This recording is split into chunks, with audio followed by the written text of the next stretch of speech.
Are you getting a little justice through understanding, or are you just enjoying the reading of Money, Power, and Sex, the Lori Daybell trial by juror number 18, written by Tom Evans? I appreciate all of the feedback that y'all are giving me. At the end of the week, we're going to do a book review, and we're going to talk about Lori's last hearing, and we're going to get into a lot of specifics as it pertains to her upcoming trial. Folks, there have been several things that I have noticed in this book. There is a difference between fact and opinion, and Tom Evans has gotten some of this wrong. He does have his strong opinions that kind of, hit up against OKJ's opinions, but that's okay.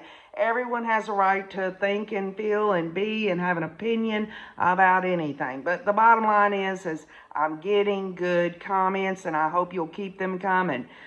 Let's get back into it. Chapter 14, Did Sex Come into Play? We know that Chad Daybell and Lori had a sexual relationship. In fact, Chad told Lori that they'd been married in a previous life the first time they met at a Preparing a People conference in St. George, Utah in 2018. I would love to know if that was a line he used on other women. I have heard it was a common line used by the men in the inner circle of the Preparing a People conferences. Later, Chad called himself an adult Harry Potter, living with the Dudleys, referring, I guess, to have to live with his wife, Tammy, when he would rather be with Lori. He talked to Lori about their previous lives as James and Elena, and apparently wrote about that in one of his novels. I haven't read it, but I've been told it is somewhat of an erotic novel. Lori said she could have Chad Daybell come to her spiritually at night. She even had a portal in her closet that he would come through. Bizarre, I know, but that is her claim. He also called her his exalted goddess. The terms loin fire and storm in my pants came into play at some point. FBI agent Douglas Hart had to read several texts between Chad and Lori aloud in court.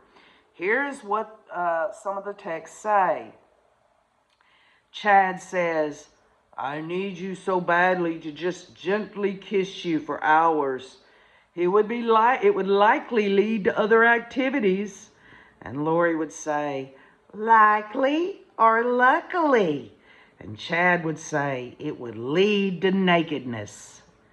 Okay, we all have texts we wouldn't like to have read out loud in front of a bunch of people. But remember, Chad and Lori were still married to their living spouses, Tammy and Charles, at that time. Lori's cellmate, after Lori was extradited from Hawaii back to Idaho, talked about her conversations with Lori regarding Chad Daybell. She said Lori's comments were nauseating. She also said that their phone conversations that she couldn't help but overhear were nauseating. But what about all the other women in Chad's life, or men for that matter? According to Inside Edition in 2018, Julie Rowe was sexually assaulted by Chad Daybell, and that was part of a pattern of inappropriate and sometimes predatory behavior towards women.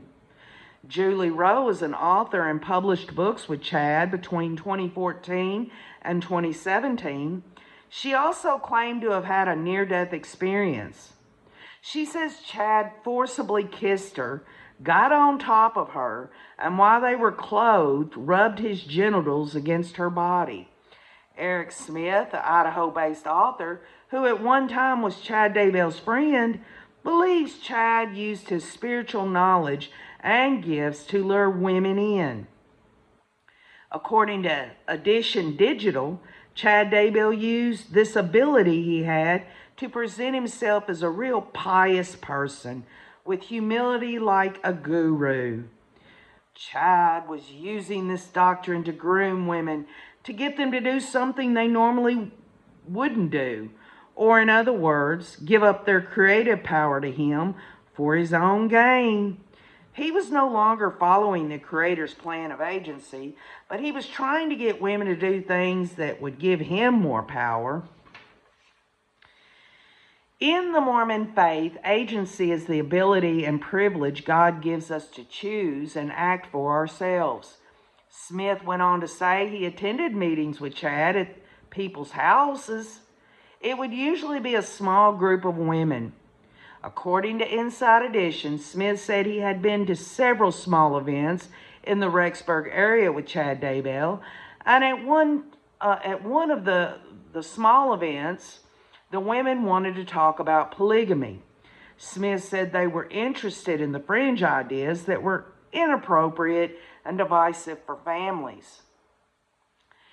There was a night in 2018 at a Preparing a People conference in Mesa, Arizona, when Lori invited Chad, Melanie Gibb, someone named Lisa, and a few others to spend the night at her house. Lori's husband and children were out of town at the time. Still, none of the testimony at the trial broached the subject of sex, and I don't know if that was by design or if none of the witnesses were willing to talk about the aspect of their relationship with Chad.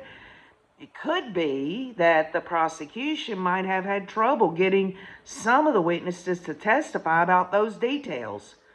For sure, Chad Daybell had plenty of opportunities with several women.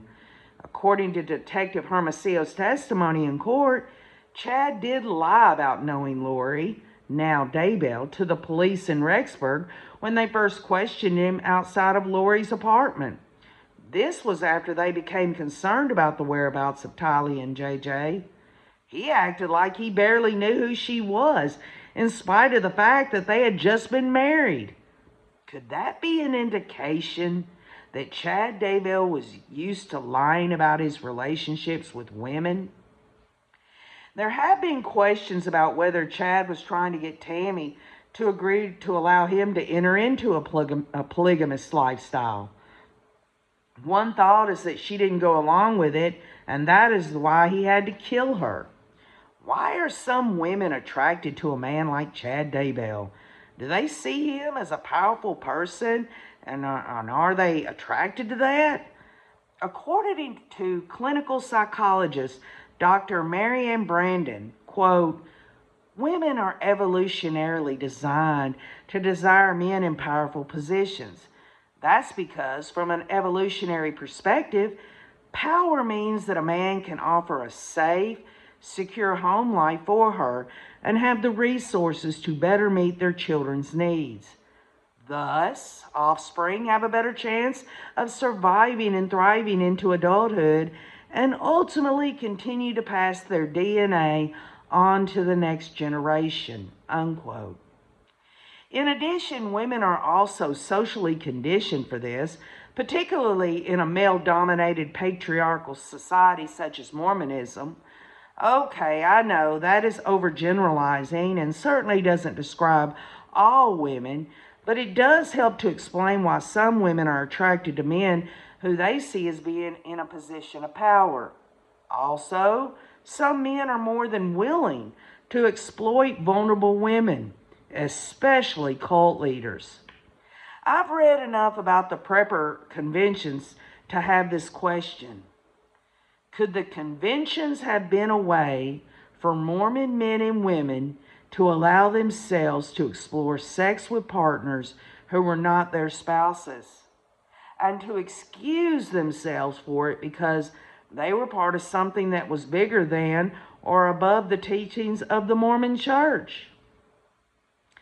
And if this is true, was sex used as a way to manipulate people like a carrot for a rabbit? I've heard that other men in the prepper community besides Chad Daybell used the line on women that they had been married in a previous life. So whatever they did was okay, and in fact, it was good and proper. Was that the line that gave permission? I think so, at least in Chad Daybell's inner circle. I think they were using the prepper conventions like a sex party, or at least an opportunity to hook up. I think in the inner circle, it was known that after the convention, the real party would start. I think that when Lori showed up at one, Chad used his common line on her, and as we have seen, she fell for it hook, line, and sinker. All of this goes really deep, and it's still going on even though preparing a people no longer exists. There's a whole cult or cult-like genre of book writers, podcasters, and all-around prepper leaders who hold conventions with an underlying theme. I am a powerful prophet. I have knowledge that others don't have. You can come into the fold and be free of all the conventions that stifle you, because with me you are an exalted being above all of the rules that hold you back. With me you are free and safe to explore because I give you permission. Even if people don't actually believe any of this, they can give themselves permission using the excuse that they do believe it. I don't have any other indication that Chad was some kind of sex guru. I keep hearing how unattractive he is, as if that matters. But are any of the really successful sex cult leaders known to be attractive? I really thought there might be some ties to the FLDS and possibly some pedophilia happening. Some real Ghislaine Maxwell, Jeffrey Epstein type stuff. But I haven't come up with much, so I guess we'll have to leave it at that for now. Maybe more will come out later. Maybe during Chad's trial. I cannot wait. Chapter 15, The Cops. By far the most impressive thing about this case is the police. The FBI, Rexburg, Idaho Police, Gilbert, Arizona Police, and Fremont and Madison County Sheriffs all worked together on this case. It could not have gone the way it did if they hadn't all worked in concert with one another. We see in the movies an overbearing FBI agent who comes into a small town America, shoving aside the inept local police and taking over the case. That was definitely not what happened here. I had the privilege of sitting down for over an hour with Rexburg detective Ray Hermosillo. And Detective Ray Hermosillo was the case detective, meaning he worked closely with the prosecution team as kind of a liaison between all of the different law enforcement agencies and the prosecution. I didn't know who he was when I first walked into the courtroom during jury selection, but he was there. He was hard to miss, and he would be there for every minute of the trial. There were several people who dedicated themselves to this case, but no one more than Detective Ray Hermosillo. Hermosillo had been a Rexburg detective for only 6 months when his professional life would be turned upside down by Lori and Chad. He was first called into the case when Gilbert, Arizona Police asked Rexburg, Idaho Police for help tracking down the Jeep that was used in the attempted murder of Brandon Boudreaux. He had no idea at the time what that was all about and what was going to unfold. I'm glad I got to put evil away, he told me about his experience when I asked him how he was doing. He says it is bittersweet after the sentencing, being able to see justice done but still having lingering emotions. He said the sights and smells are still burnt into his mind. Quote, evil touched everybody and ruined lives, unquote.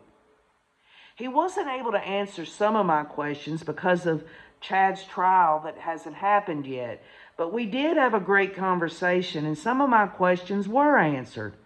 When I asked him if there was anything interesting that did not come up in the trial, he said he couldn't say because of the upcoming Chad Daybell trial. Quote, it's so complex, sounds like something out of a movie, he said. When I asked him if there would be anything new in the Chad Daybell trial, he said he couldn't go into specifics, but yes, there would be new information and they are still looking into leads. I've been interested in whether or not the police are looking into the deaths of Joe Ryan and Alex Cox, thinking there must have been some foul play in those deaths, but Detective Hermosillo says they are not looking into them.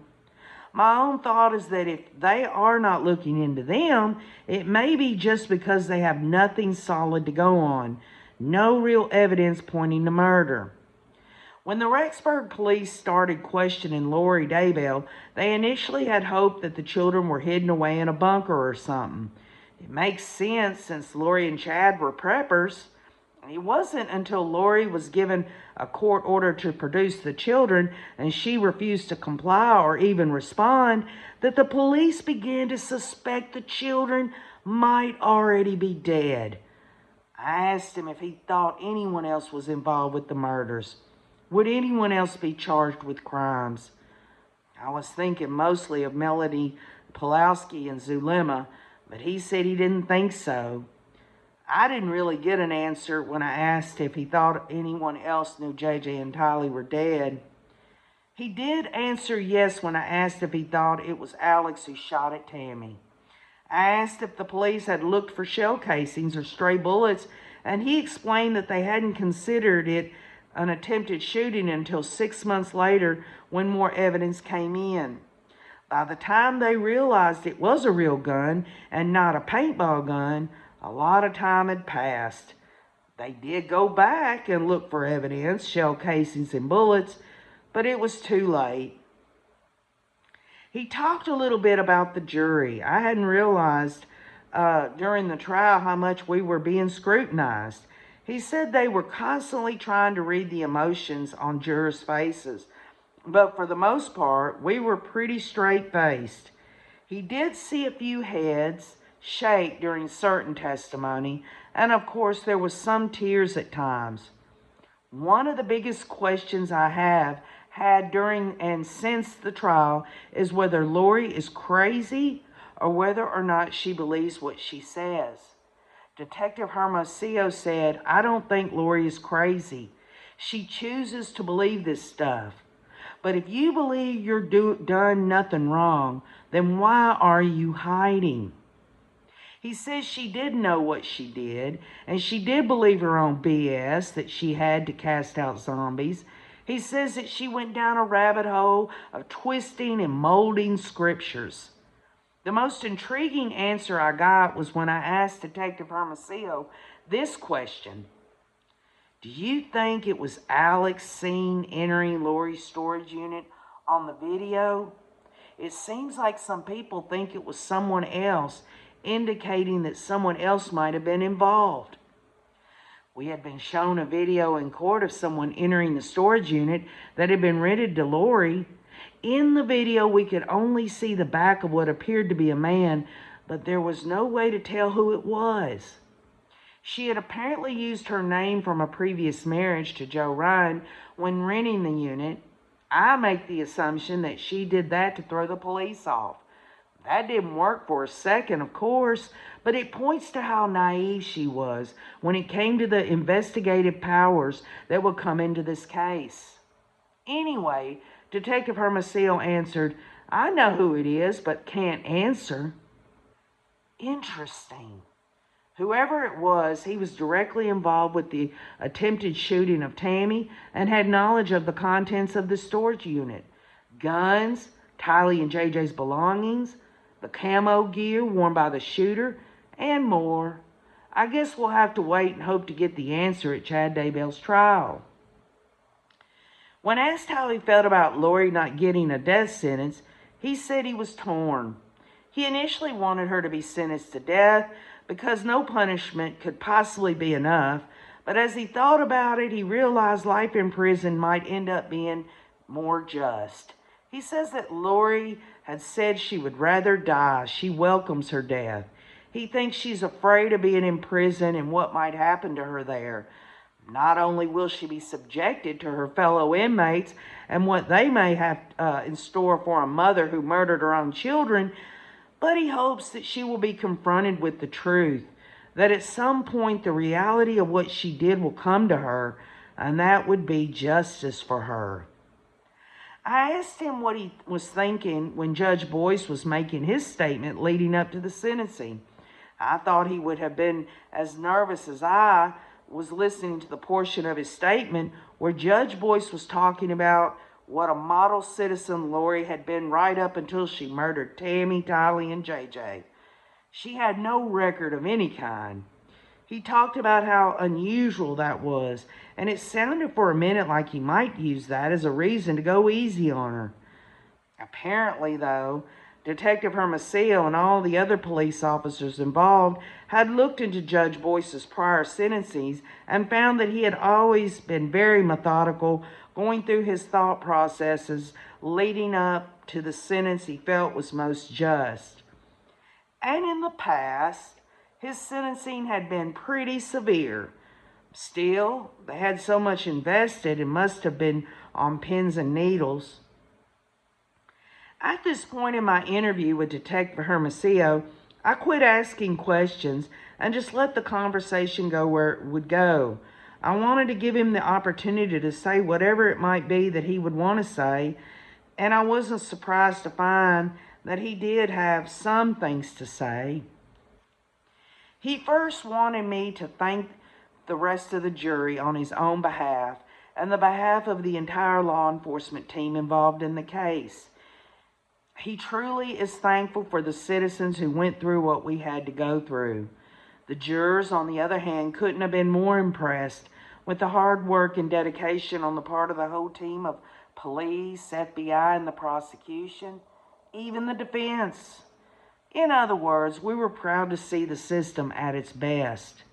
Detective Hermosillo and I got a good chuckle talking about how it must have felt to be on the jury, going through the weeks of testimony, not knowing who the alternates would be, only to find out at the very end that I was an alternate. He asked what it felt like when my number was pulled out of the hat by the court clerk. My response was mixed. My first thought was that I was stunned. By the end of the trial, I had a definite opinion of what the verdict should be, and I was frustrated that I couldn't get to be in that room deliberating just to make sure it went the right way.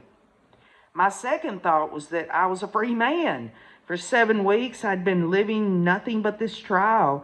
I hadn't been allowed to talk to anyone about it. I still wouldn't be able to talk about it until the verdict was read, but still, what a relief. He went on to talk about how it was hard to come into this case, even as events were still unfolding, but being 6 months behind. I hadn't thought about the fact that by the time the police in Rexburg became involved in the case, it was 6 months old. He talked about trying to size up the jurors and guess where they stood. He described certain jurors to me and asked me questions about them. Even though we jurors weren't allowed to talk about the case, we did certainly get to know each other. Without getting into specifics, I will say that I think he had the jurors pretty well pegged. Police officers make a living sizing people up and trying to figure out what's in their head. And it was interesting hearing what he had to say about us. He might be interested to know that the jury was doing the same to him. He's a noticeable guy, and I did overhear conversations about him. He said that not only was he shocked to find himself involved in a case like this after only being a detective for 6 months, but he was even more shocked that something like this happened in Rexburg. He said, "It's not supposed to happen here." And that led to a conversation about how outside influencers are coming to Idaho. Like it or not, things are changing. Idaho is growing so fast, mostly with people coming from California, Seattle, and Portland. Obviously, they're coming to escape what is happening in those places and to live in a more civilized, safer community, but their coming here is going to change things. He went on to talk about the small Rexburg Police Department and its lack of resources for investigating a case of this magnitude. They immediately called in the FBI to help, and he was so impressed with how smoothly everyone worked together. He said the FBI, Arizona Police, Rexburg Police, and the Attorney General all worked in unison with no hiccups. He said they were all genuinely good people, and I thought that came through strongly in court. My thought was that if any case could shake the foundation of a community, a police department, or a police officer, it would be this one. But this community, this police department, and this police officer still seem to be standing on solid ground, and I'm thankful for that. We talked about how proud and hopeful that made us feel. He understands that the vast majority of people support the police and the hard work that they do. He says he understands that the ones who hate the police are the ones talking the most. He talked about Lori's defense team and said that they're really good people. In a small town, they all know each other, socialize together, and generally appreciate each other. I think that came through in the trial, and there seemed to be a lot of respect on both sides. He finished by reflecting on his career as a police officer and how he enjoys his job and wouldn't trade his experience as a police officer for anything. I was glad to hear him say that after what he had just been through, but I could tell that he meant it. He should be proud, very proud of himself and his associates. And I think that that's a fact more than anything, is what gets them through all the tough times. We think it's us, the honest, law-abiding people supporting them, who enable them to deal with all the hard things they have to deal with. But I think it's themselves. I think it's the fraternity of police supporting each other. They're the ones who understand what it's like to do what they do. They're the ones who know what it's like to be beaten down while they're trying to do the hard job of protecting us. Seeing what they have to see. Smelling the smells they have to smell. And then having to describe it all to us. Hoping we'll get some sense of what it was like without damaging us too much. Don't misunderstand me. We hold law enforcement to a higher standard, and we should. We expect them to keep their cool, hold fast to the law, give us all the benefit of the doubt. Too many times, they fall short of our expectations, and we make them pay the price. That is why, in this case, it felt so good to be able to fully and without any reservation say, "Good job, folks. Good job." Chapter 16, The Victims. At the time of his death on July 11th of 2019 in Chandler, Arizona, Lori's fourth husband, Leland Anthony Charles Vallow, was a 62-year-old businessman who made over $200,000 per year. Charles was born August 17th of 1956 in Lake Charles, Louisiana. He loved the Austin, Texas music scene and the University of Texas football. Charles and Lori moved to Kauai in 2014 and lived there until 2017, at which time they moved back to Arizona. Charles had two sons, Cole and Zach, from a prior marriage, as well as Joshua Jackson, JJ, who he adopted with Lori. He also adopted Tylee. After the sentencing, I had the opportunity to meet Charles's brother, Jerry Vallow. I had never met Charles, of course, but I've seen plenty of pictures and videos, and I have to say Jerry and Charles look amazingly similar. Anyway, it was great to sit and listen to Jerry and his sister Kay talk about Charles. They seem to be such warm, sincere people, and it makes me think Charles must have been also. I also got to talk to Jerry's wife, Melanie, on the telephone about Charles. Since she is the third Melanie in the story, we'll call her Melanie V. She says she never liked Lori and she thought Charles was gullible. She thought Lori was greedy, self-centered, and superior. So she was not someone she wanted to get close to. Lori never took the time to visit or get to know Charles's family.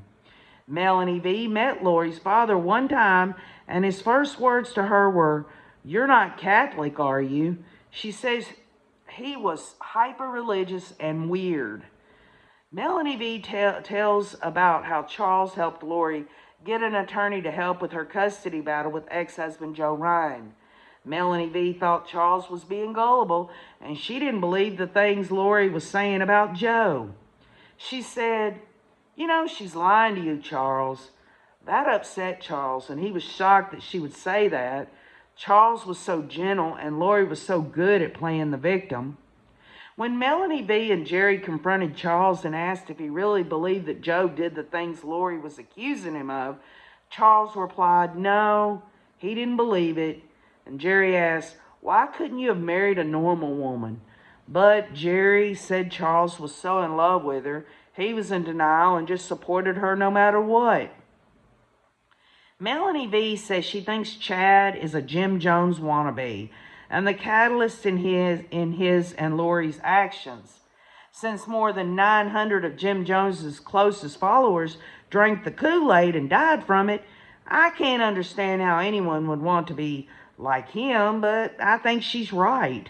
He wanted to be the kind of leader people would follow even to their deaths. When I spoke with her, Melanie V also told me a story that gives us an important clue about Charles's murder.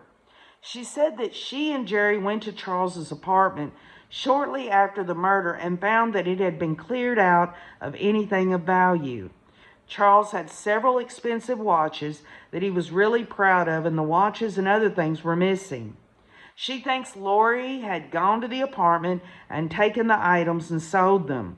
This would have to have been done prior to Charles's murder, and she thinks it proves the murder was premeditated. We did hear testimony about this in court. Charles's grown kids asked Lori where the watches were and if she would send the watches to them. Lori agreed, but when the kids finally got them sometime later, after asking several more times, they were cheap Timexes. This seemed super cold-hearted to me. She led them on for days and days and finally sent them something that seems to me to be more insulting than sympathetic. Melanie B also says Alex took Charles's truck and that Alex went off to Colombia on one of his sex junkets right after the murder. It will be interesting to see if this comes up in Lori's trial in Arizona. I will explain more about her trial in Arizona in chapter 24. Well, that's interesting, y'all. That Alex took one of Charles's trucks to Colombia. Y'all, we might hear about this in Lori's Arizona trial. According to Jerry, he and Charles were close growing up. Charles was less than a year and a half older. There were 6 children in the Vallow family, 3 boys and 3 girls. There was another child that died as a baby. They all grew up in Lake Charles, Louisiana. Childhood was good for Charles. As was typical for most families in the 60s and 70s, they didn't have a lot of extra money. Of course, there was no smartphones or laptops and just a few channels on TV. Charles was just 1 year older than I am, and I can imagine exactly what his childhood was like. Times were simpler and more innocent then. Yeah, we didn't have a lot of things kids have today, but we had something kids those days don't have: freedom.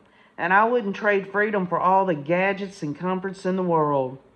It's really hard to explain what that was like to kids growing up now.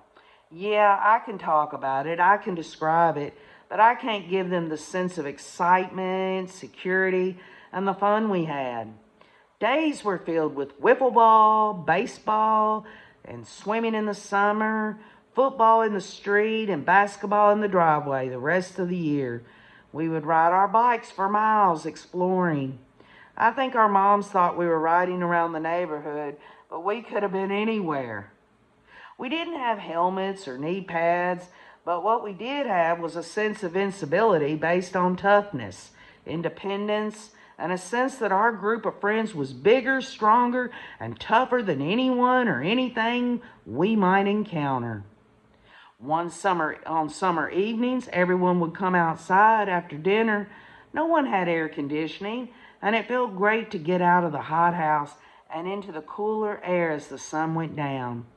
Kids would be playing hide-go-seek or kick the can. When we got to high school, it was Friday night football and cruising the main in someone's mom's car. If it was equipped with an FM radio, we would blast some of the best music ever created. I wonder, is it better to be comfortable on your couch watching anything you can imagine on TV or YouTube in the perfectly conditioned, filtered air? Or was it better when everyone knew their neighbors well because they spent so much time outside? No contest as far as I'm concerned, and I've experienced both. I wouldn't trade my childhood for what we have today for anything. I recommend The Sandlot, The Wonder Years, and Dazed and Confused if you want to get an idea or maybe relive those years. Charles was a pitcher on school baseball team, and he must have been good. He struck out 13 batters in his first game as a freshman, and he was on his way to a minor league contract when he blew out his shoulder. Prior to his injury, he had been pursued by the Yankees and the Astros. What's more important to know about Charles is what kind of person he was. Lori says he was threatening and mean to her and the kids. After talking to his family, I know this can't be true. He was kind, generous, and always giving of himself. He was the protector of anyone who might need protection, but not in a forceful or violent way. He was the friendly, kind-hearted, gentle soul and funny jock who everyone loved. Jerry says he never had a mean bone in his body. Charles loved kids and kids loved him. He was JJ's protector and supporter in every way he could be. One of his favorite things to do was to take kids camping and introduce them to fishing. One of the stories Jerry told me about his brother Charles was of a time when Jerry was being bullied relentlessly at school. Jerry finally told Charles about it and asked for his help when Charles noticed his black eye. He was tired of the black eyes and bruises. A day later, Charles came to Jerry and told him he took care of his problem with the the bully. Jerry wondered how Charles accomplished this. He imagined Charles must have taken care in a way he would expect, but he found out sometime later that the bully's sister had a crush on Jerry. Charles had talked to the sister, and the sister somehow stopped her brother from bullying Jerry. Charles had found a nonviolent way of solving the problem, and that is who Charles is. Jerry tells another story of when he was pitching a playoff game in Little League Baseball. Apparently, Jerry really stunk it up, allowing the other team to win. It was the only game Jerry's team had lost all season. The team had high hopes going into that game, and the loss ended the season. Jerry was humiliated and defeated. When the game was finally over and it was time to go home, their mom says, "Boys, get into the car." But Charles said, "Mom, me and Jerry will be walking home."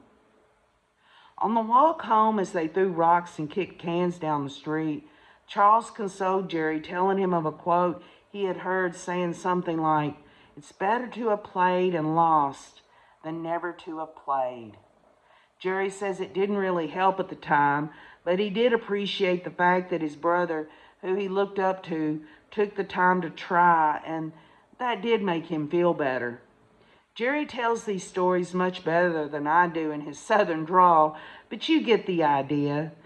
Getting to know Charles through his family makes me furious at Lori, and I can only imagine the anger his family is feeling. The last thing Jerry told me is that he can't wait for the trial in Arizona. He wants to see Lori convicted of murdering his brother, and he's already thinking about the victim impact statement he will give at her sentencing. Before marrying Charles, Lori was flat broke, barely able to provide for her children. Charles took great care of Lori and her family. He built Lori a beautiful salon and a dance studio in his house so she would have something to do even though they didn't need the income. In court, we listened to Chad's call to the funeral home the day after Charles died, using a false name and asking for a price for cremation and shipping Charles's remains from Chandler, Arizona to New Orleans, Louisiana. In the call, we could clearly hear Chad lie, spelling out his name as Chad DeBall and saying he was Charles's nephew from Iowa. He had originally given his name as Chad Daybell, but it seemed like he had second thoughts and decided to change it to DeBall. It really was creepy hearing Chad say he was sorry to see him, Charles, go. He claimed he was calling on behalf of the family who, he said, wanted Charles's body cremated and the cremains shipped to New Orleans. It was actually Chad and Lori who wanted Charles cremated, not Charles's family. That family had no idea that Chad Daybell was calling the funeral home on their behalf. I think Chad and Lori must have wanted Charles cremated in order to avoid an autopsy, which may be an indication that Charles was already incapable of being a threat after he was shot in the first time. He could not have been a threat as he was laying on his back on the floor with the first bullet through his chest. At least that was my assumption after listening to the tape of the phone call in court. This is very important because it would be the difference between possible self-defense for Alex and murder. It also indicates that the murder was planned and Lori was lying to police to cover it up. Alex could have quit after the first shot and called 911. He could also have given Charles CPR while waiting for the EMTs to show up, which could possibly have saved Charles's life. Instead, he waited 45 minutes to call it in. Was he waiting for Charles to bleed out? I think so. I'm sure it will all come out in Lori's trial in Arizona. In court, we also listened to and watched body cam footage of Charles pleading with the police about 6 months before he died. He told police that Lori thought she was married to the Angel Moroni and that Charles was actually a zombie named Nick Schneider.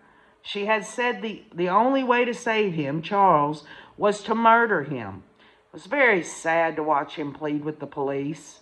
Charles was a big guy and he seemed terrified and desperate for help. The police in Arizona didn't ignore Charles. They went to Lori's hotel to confront her, but she wasn't there. Charles had paid for a hotel for Lori because they weren't getting along. Even though she didn't want to live with him, she still felt obligated to provide. He felt obligated to provide for her. Lori ended up voluntarily admitting herself into Community Bridges mental health facility before the police could catch up with her, but apparently she buffaloed the people there too, as she was released only 4 hours later.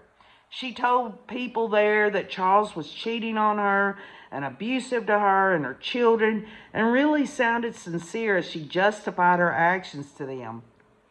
Of course, we know the opposite was true. Lori was the one cheating, and there was no indication that Charles had ever cheated on his wife or harmed her or her children.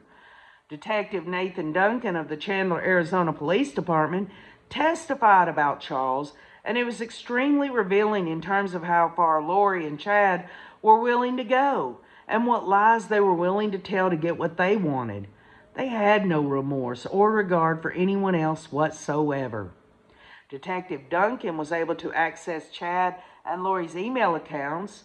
In one email, Lori claims to be Charles, asking Chad to come to Arizona and act as a ghostwriter for a book he was supposedly writing.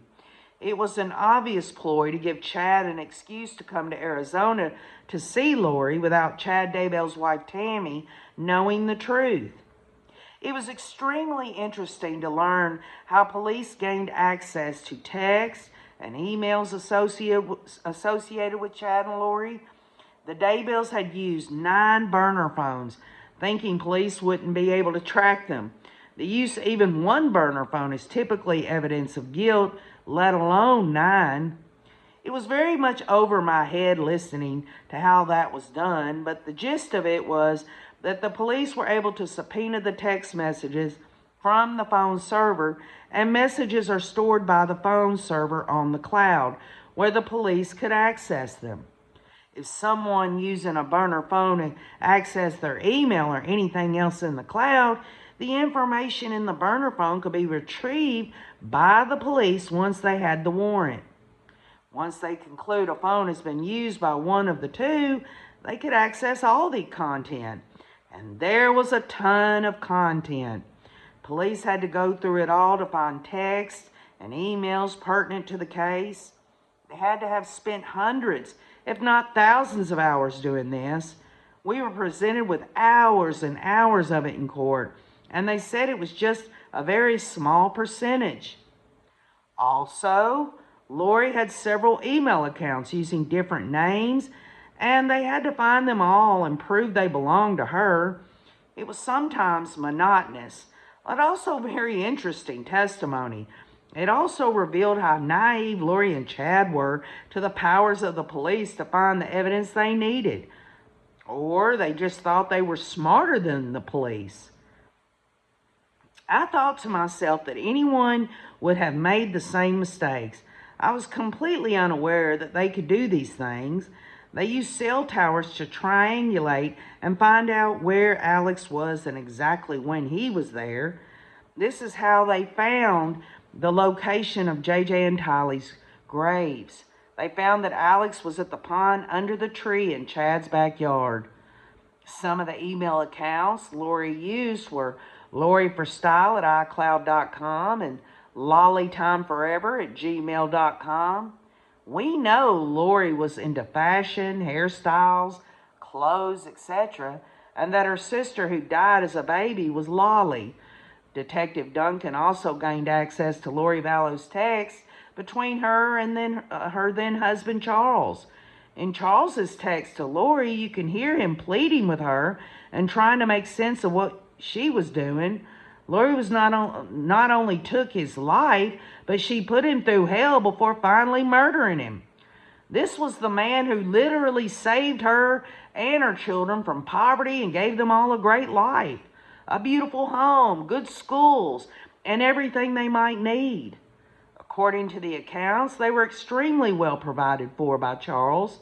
Not only that, but Charles was a catch. Friends called him handsome, fun to be around, and loving. As we have seen, he had been a jock and was very fit at the time of his death.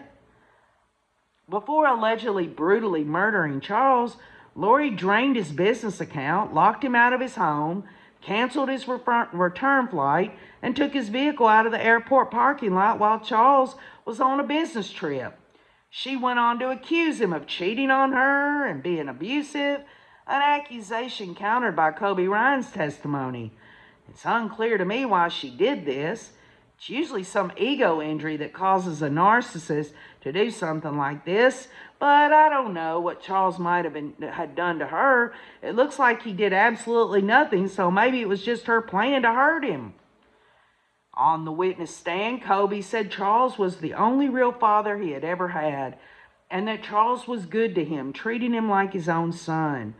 Kobe was and is furious with his mother, trying to make sense of what she did. He lost the only father he ever had, his sister and brother who he loved, and his mother, and is doing his best to go on with his life in a normal way as possible. I can't imagine how he could do that, but I hope he finds his way.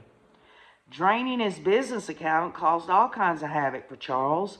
He wasn't able to pay his employees or business bills, so he was being sued. Listening to the testimony in court, I couldn't help but feeling very sorry for Charles. He thought he had met his dream woman when he asked Lori to marry him. He truly loved her and her kids. After listening to the testimony and watching all the video, I really don't think Lori had Charles murdered for any other reason than she wanted his life insurance money she thought she would get when he died. She was that cold-hearted woman. That's what's so hard to understand. But it's the only conclusion I can come up to after seeing all the evidence and seeing firsthand her reaction to it in court. If she pushed Charles out of her life, she would lose his financial support. But if she murdered him and got away with it, she thought she would be rich. Getting to know Charles through his family has really helped me to understand what actually happened in this case.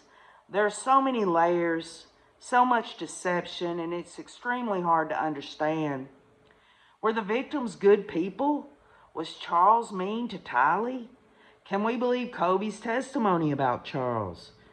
Did Charles contribute to his own murder by coming into Lori's house with a confrontational attitude?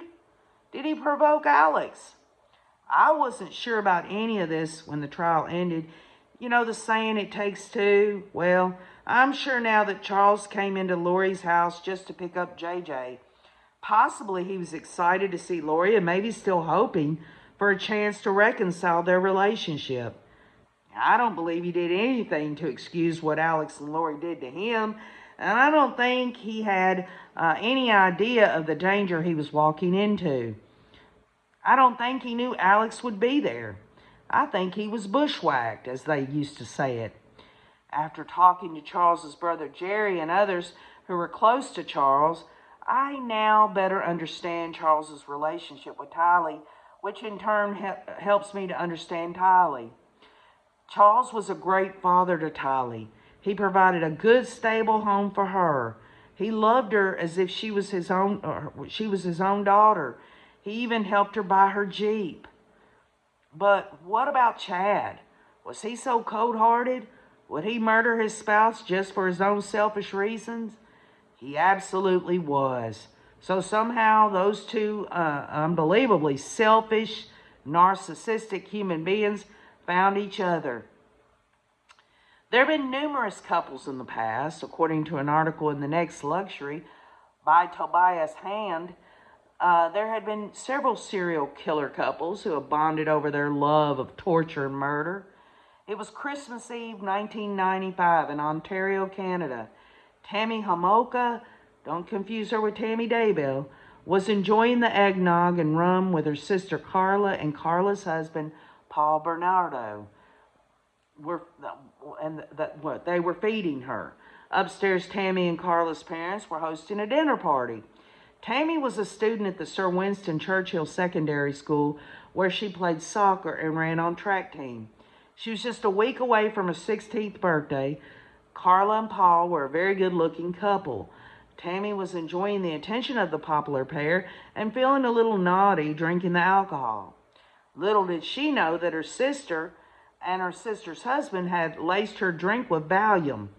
The couple had been planning this night for a while. In fact, they had been fantasizing about raping 15-year-old Tammy. Paul had been disappointed to find out on their wedding night that Carla was not a virgin, and he held that against her. Carla thought she could make up for this by allowing Paul to have sex with her sister. Apparently, the two enjoyed pretending that Carla was Tammy while having sex. Carla would say, "My name is Tammy. I'm 15 years old. I'm a virgin. I want to marry you." After the Valium took effect, the couple carried Tammy to the basement, where they both raped her. Paul first, and then Carla at Paul's insistence. They recorded the event with Paul's video camera. After raping her, they placed a cloth soaked in the anesthetic halothane, which Carla had stolen from the animal hospital where they worked, over Tammy's mouth. Tammy started to vomit and choke.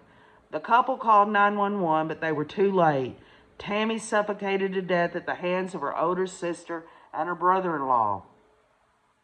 Unfortunately, the police initially thought Tammy had died of alcohol poisoning, and Paul and Carla were free to carry on. Sometime later, Paul beat Carla, and to get back at him, Carla struck a deal with authorities, describing how her and her husband Paul raped her virgin 15-year-old sister Tammy and left her to die. She told police that after marrying, Paul discovered Carla wasn't a virgin. To make up for that, they raped Tammy and left her tied up in bed while they were to sleep in their own bed. She went on to tell how they filmed themselves raping and torturing Tammy's inert body, and how Tammy ended up choking to death on her own vomit.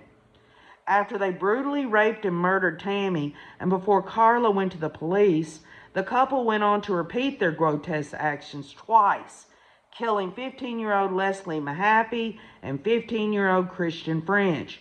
They were dubbed the Ken and Barbie Killers. Carla ended up serving 12 years in prison and is free now, and Paul is serving a life sentence but is eligible for parole.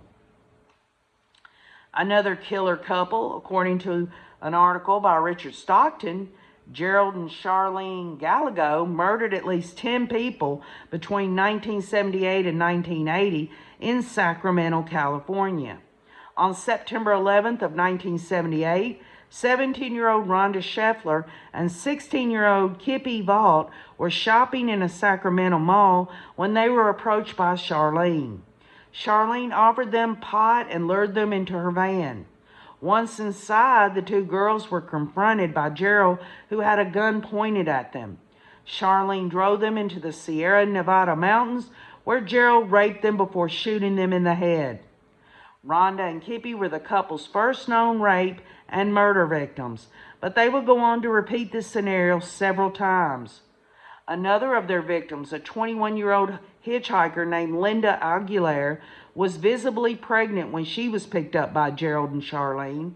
Still, they raped, strangled, and bludgeoned her and buried her alive.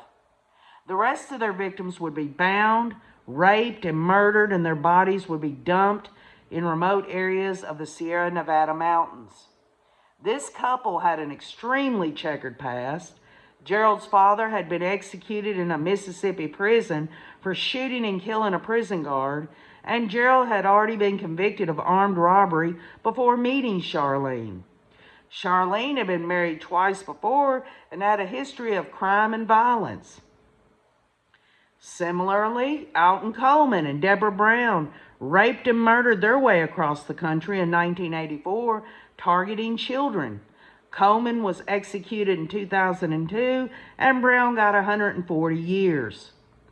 Then there was 19-year-old Charles Starkweather and 14-year-old Carrie Ann Fugate, who killed at least 11 people, starting with a gas station attendant who they robbed before moving on to Fugate's parents and a babysitter. Bonnie and Clyde Barrow are probably the most famous killer couple, but they pale in comparison to some. Murderous couples are not unprecedented. We've seen it many times in the past. It's scary enough when one murderer is on the loose. When you put two of them together, it's even more terrifying because it's so much easier for them to dupe and overpower their victims. One thing most of these couples seem to have in common after finally being caught is that the female half always claims the male forced her, even though in the case of Gerald and Charlene Gallego, Charlene had left bite marks on her victims. This is not something we see in the case of Chad and Lori. I'm sure the prosecution must have been worried that Lori would claim Chad was the mastermind and used Lori, but that didn't happen. I know that as I sat in court, I thought the defense would surely use the argument at some point in the trial. In fact, Lori would not allow her defense team to use that defense. I can easily see how they could have done it. Lori is a master manipulator, and if they could have somehow gotten her good looks back to what they were before she was arrested, she could have used her charm on the jury. I like to think that would not have worked on me, but it certainly had worked on a lot of other people prior to her arrest. I do have to think that by the time the case came to trial, it was hopeless for Lori and her defense team. Regardless of her looks and charms, everyone was on to her by this point, and the prosecution was doing a great job of making it hard for the defense to do or say anything that might sway the jury. Lori was a cold-blooded killer as she could possibly be, and could turn on and attack her victims as quickly and decisively as a wolf. Back to Chad Daybell and his murdered wife, Tammy. Tammy was a mother of 5 children and 3 grandchildren, with another one on the way when she was murdered in her bed. According to her obituary, she was born May of 1970 in Pasadena, California. She loved living close to Disneyland and was a gifted student at Cerritos Elementary School. At the age of 13, she moved with her family in Springville, Utah, where she was a member of her high school band, yearbook editor, and was liked by everyone. She created her own library and lent books to her siblings using actual library cards and fines when the books weren't returned on time. Tammy went on to attend Brigham Young University, where she met Chad the summer after her freshman year. They quickly fell in love and married on March 9th of 1990 in Manti Temple. While Chad finished college, Tammy supported the family by working for the Springville's Parks Department. As the family grew, Tammy became a stay-at-home mom until they moved back to Springville, where she took a job as a computer teacher at Art City Elementary School. In 2004, Tammy and Chad started the Spring Creek Book Company, mostly publishing Chad Daybell's religious books. In 2015, the family moved to Salem, Idaho, and Tammy became the librarian at Madison Middle School and later at Central Elementary School in Salem, Idaho. She was also State Girls Camp Director and Relief Society President in the Church of Jesus Christ of Latter-day Saints. She loved gardening, pets, and cooking. For those of us who didn't know Tammy, these details are important. It's too easy to make assumptions about anyone involved with someone like Chad. It's easy to think people's lives are a mess.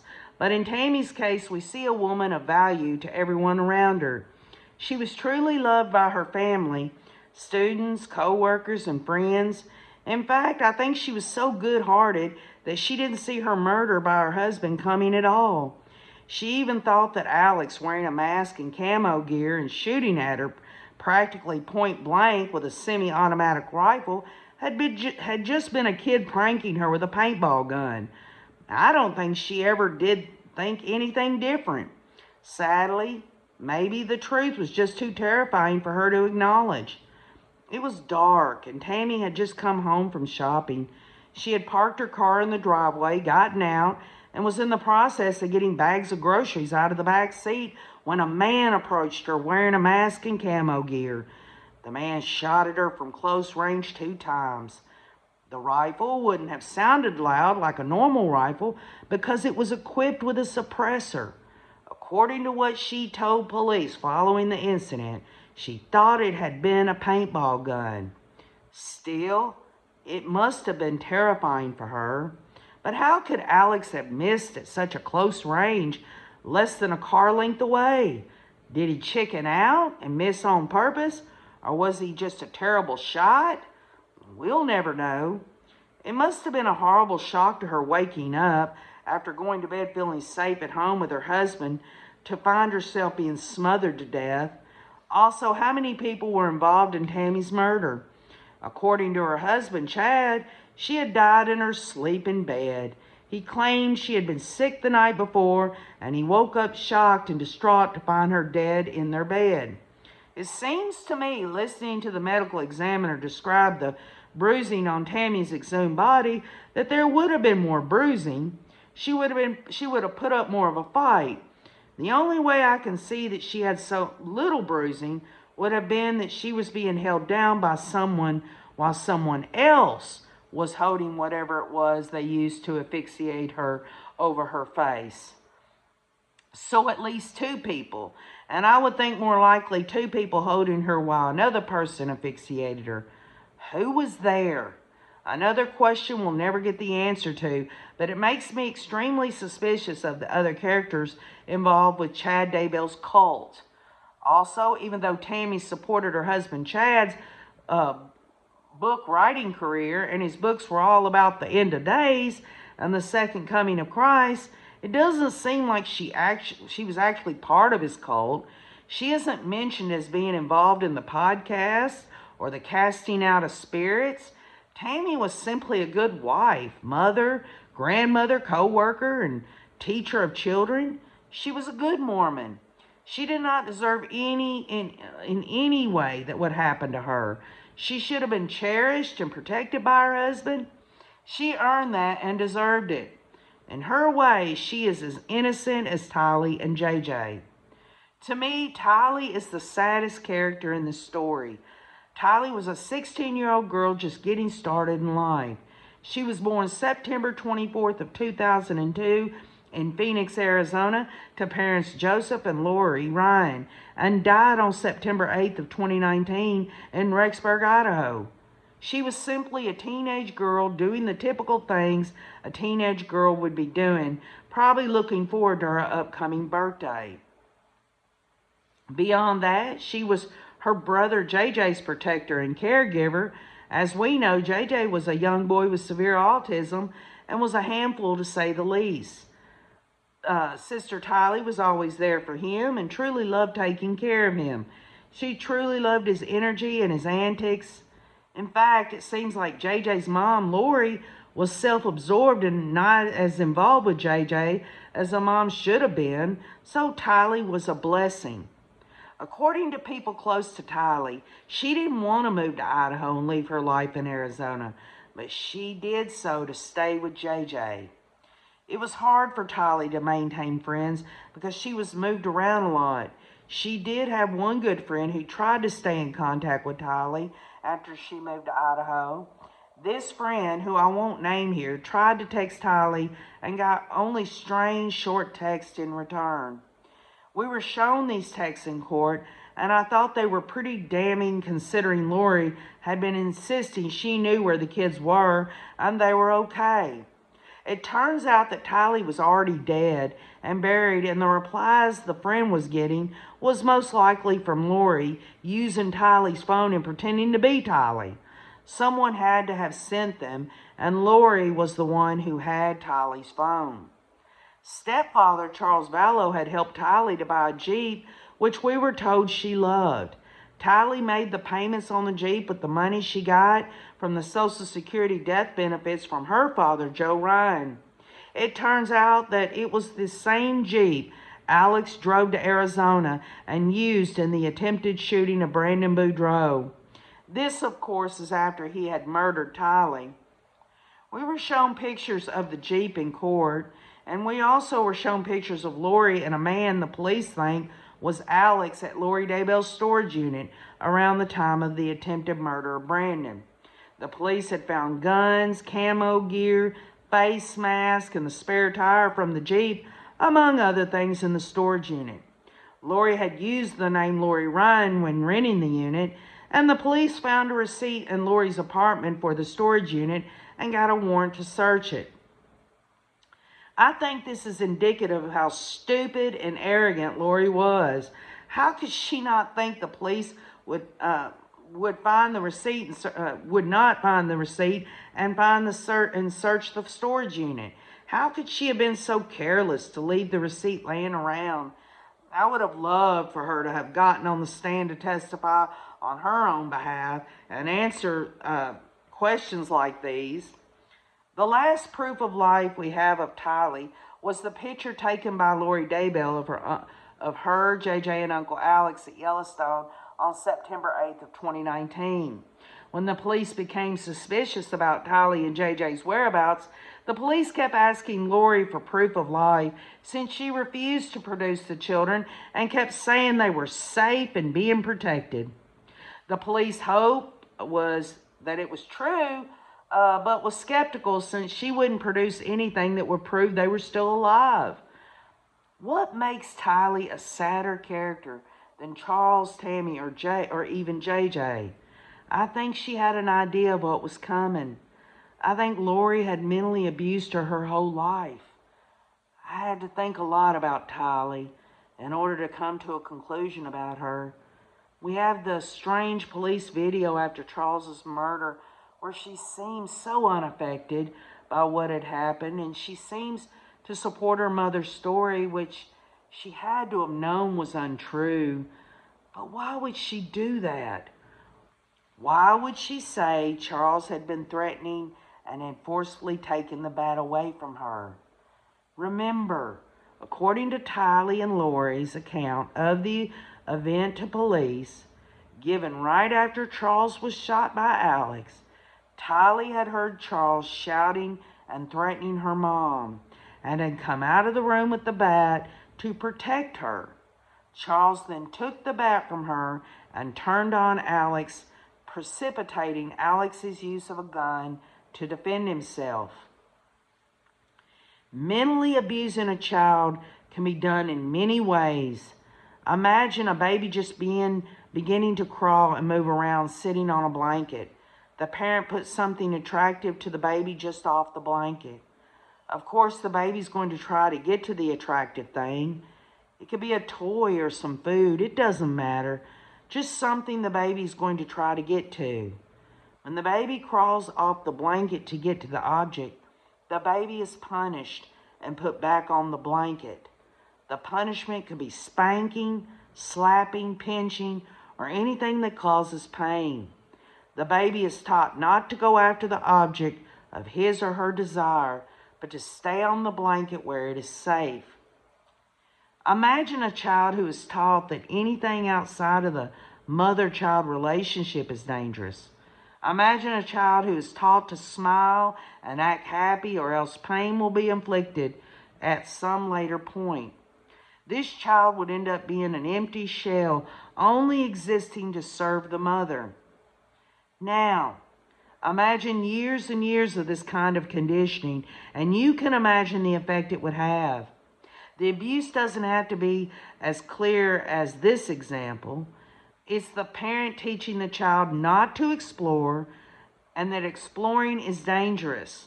The parent is the controlling factor.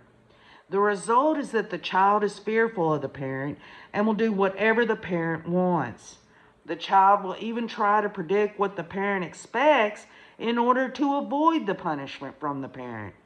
At some point, the parent no longer has to punish the child. Just the threat is enough, so the relationship between the parent and child might look normal to everyone else. The child might look normal, but the fact is that child is damaged and will carry this condition through his or her entire life.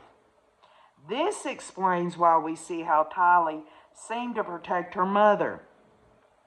Tylee was likely tortured by Lori, another victim who was so innocent she wasn't in any way aware of what her mother was capable of. And just as we have seen with Tammy, the truth would be too terrifying to acknowledge. We were shown a video of Tylee and Lori being interviewed by the police after Charles's murder. Tylee seems to back up Lori's story of what happened. Why would she do that? She was there the morning of the murder. Tylee said she was asleep in her room when she was awakened by yelling. She said she came out of the room with a baseball bat and confronted Charles, trying to protect her mother from him. Charles took the bat from her and supposedly used it on Alex. Alex did have a small cut on the back of his head that was bleeding slightly when the police showed up. On the police video, we saw Alex using a rag to supposedly soak up the blood, but he was obviously overusing the rag and barely bleeding. Charles was a big guy, and remember, he had been a potential minor league baseball player. If he had hit Alex, it must have been just a tap, or surely Alex would have been more severely wounded. Here's the text of the 911 call Alex made about 45 minutes after shooting Charles. 911, what is your emergency? It's at 5531 South Four Peaks Lane. What's the emergency there? I got in a fight with my brother-in-law and I shot him in self-defense. Okay, let me get medics on the phone. Is he hurt? Is he alive? Yeah, there's blood. He's not moving. I shot my brother-in-law. What happened there? He came at me with a bat. I'd never seen him that enraged before. When the police showed up at the house, the operator asked Alex to walk outside with his hands in the air. Officer Erwin Wisbecki was there waiting for him. Officer Wisbecki checked him for weapons and told him to sit on the curb. The officer then went into the house and found Charles lying in a puddle of blood. 2 .45 caliber casings were laying on the floor, and Charles had no pulse. When Lori came back and she and Tylee were questioned by police, Lori told them she had sent Tylee to the car to watch JJ after Charles took the bat away, so Tylee wasn't in the house when Alex shot Charles. The police video of Lori and Tylee was bizarre, to say the least. Neither were visibly upset at all. In fact, they were laughing and joking with the police. Lori claimed that Charles never liked Tylee and was mean to her. Even if the things they said about Charles were true, they should have been affected by what had happened that morning. But both seemed relaxed and had a story that now doesn't ring true at all. Sitting in court, I had no idea what Charles and Tylee's relationship was like. But I know now, after talking to people who knew Charles and Tylee, that Charles was very good to Tylee, and in fact was one of the few adults in her daily life that she could have depended on.